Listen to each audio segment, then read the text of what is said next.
I'm just taking a lot of video today. So I'm at the Anacortes ferry terminal waiting on the bus to bring me back towards Bellingham because I didn't wind up sleeping overnight outside on San Juan Island. I just, I usually only do campgrounds in those kind of places, and I don't have a tent right now because, and I'm working on my laptop for a minute. I don't have a tent right now because the people in Thousand Trails broke my tent pole. Well, they switched my tent poles with tent poles that were way too long for my tent, and then they broke because of them being too long for my tent, and a small amount of wind. So I am waiting for the bus. I have to wait for nearly an hour, probably 40-50 minutes for the bus because the ferry was a few minutes late and basically was supposed to get here the same minute that the bus did. And so that's the ferry over there. That's the docked ferry. That's the docked ferry. That's sitting over there. The other ferry left towards Friday Harbor again. But a second ago, there was someone from over this direction, and they were saying something about how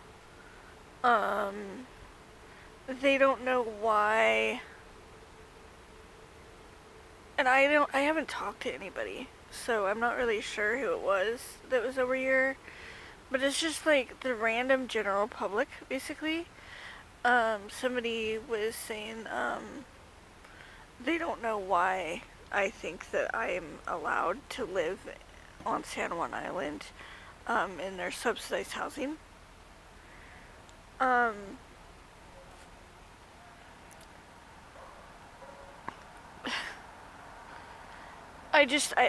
can't even. I've lived here, I've lived in Whatcom County for 40 years.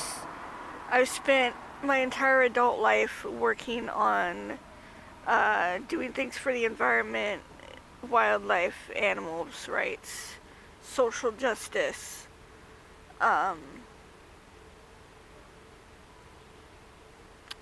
San Juan Island is historically very liberal in that way, like in the way of being environmentally friendly and stuff like that. Most of a lot of the people, I mean, when I was in my 20s, I knew quite a few people that were living on San Juan Island. I don't know if I remember all their names or anything like that, but I've known a lot of people that have spent a lot of time on San Juan Island and the different San Juan Islands, like Orcas Island and different places. And most of them that I knew were like activist types, sort of. Like it had at least a little bit of activism going on. And they had concern for the wildlife, they had concern for the environment, mostly, and maybe just a tiny bit of concern for social justice issues. A lot of them had a little bit of privilege, right? But they had some concerns for the social justice issues, and anti-war was like another big one. There was a lot of people coming from the islands that were anti-war when we first started protesting the Iraq War that had started in my early 20s. The one that had started in my early 20s, so about 20 years ago now. Not the first Iraq War, although I'm sure it was the first Iraq War also, but I wasn't old enough for that shit. So that's the kind of San Juan Island people that I knew back then. Like, that's kind of like what I thought people were like. But I also thought people were like that in Bellingham, and now that I'm in my 40s, like a lot of the demographic of Bellingham has changed. I don't know how much has changed on San Juan Island and Orcas Island and Lopez and all those places. Actually, you know what? I think more of those people were from Lopez. I think I honestly, now that I think of it, I think a lot more people were from Lopez. But anyway, that area, right? That area. But it was also like 20 years ago. So I don't really know anybody now. And I don't know if anybody would really, really recognize me still. You know? I mean, I didn't really know people. Like, I didn't know them, you know? I just kind of, like, saw them as certain types of people and kind of looked up to certain types of people no matter where they were living, basically. So, anyway, I'm rambling.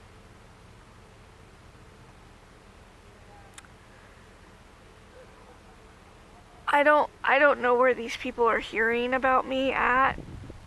But this shit is crazy. I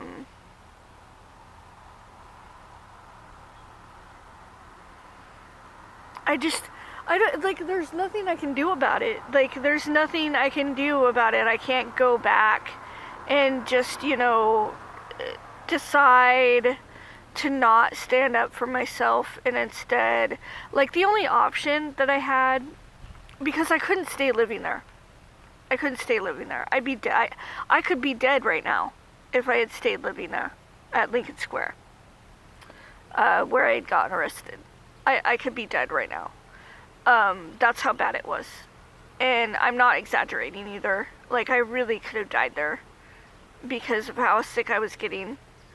And I might have been getting sick from people's meth. I might have been getting sick from people making meth in their apartments. I might have been getting sick from the incinerator because people were putting drug paraphernalia and drugs and shit in the garbage disposal chute, which was the incinerator.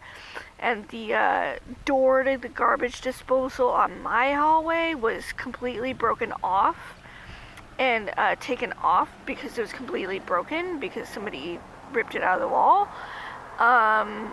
And so the incinerator might have been pumping not only a bunch of carbon monoxide, but they might have been, you know, for all I know, they could have been pumping out meth lab shit that was, like, thrown out as waste into the garbage chute, for all I know. I had also seen, you know, people throwing. I remember one time there was somebody's fuel. It was some type of car fuel. I don't know what that stuff is. It might have been some kind of oil. For lubing your car parts or whatever, but it was like one of those types of containers, and we weren't supposed, like, from what I was told, we weren't supposed to be throwing that shit in the incinerator. But, you know, I don't know what I was getting sick from. I was thinking I was getting electrocuted from all the bad outlets. There's a lot of bad outlets in my apartment.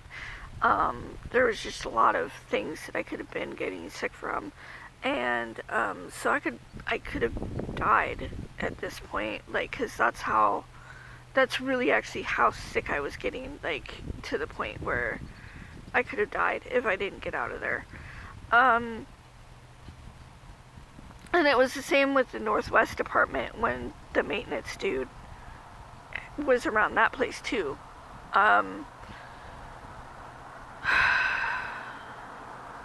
Then there was just the fact that I couldn't handle being around the type of people that lived there. So, the only option that I could have been looking at is like literally just walking away from all my stuff and leaving the apartment and abandoning the lease and just walking away and being homeless again. That's the only way that I could have avoided getting arrested.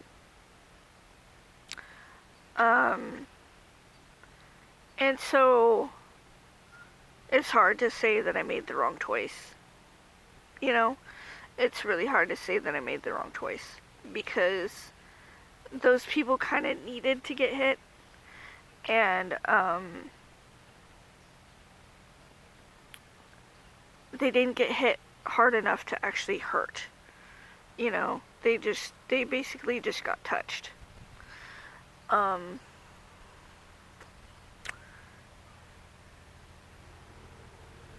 So that's, you know, and I've already been through this like 1,000 times on video, talking and shit, and I know that nobody ever watches these, and nobody ever watches the reality and the truth. I don't know where these people are hearing what they're hearing. I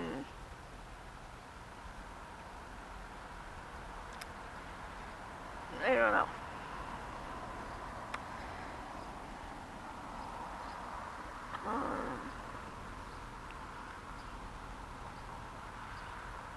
I probably should go, cause I'm just like I'm making this like way long. It's supposed to be raining out, and we had that blue sky over here a minute ago, and now we have this. So I need to put my laptop away.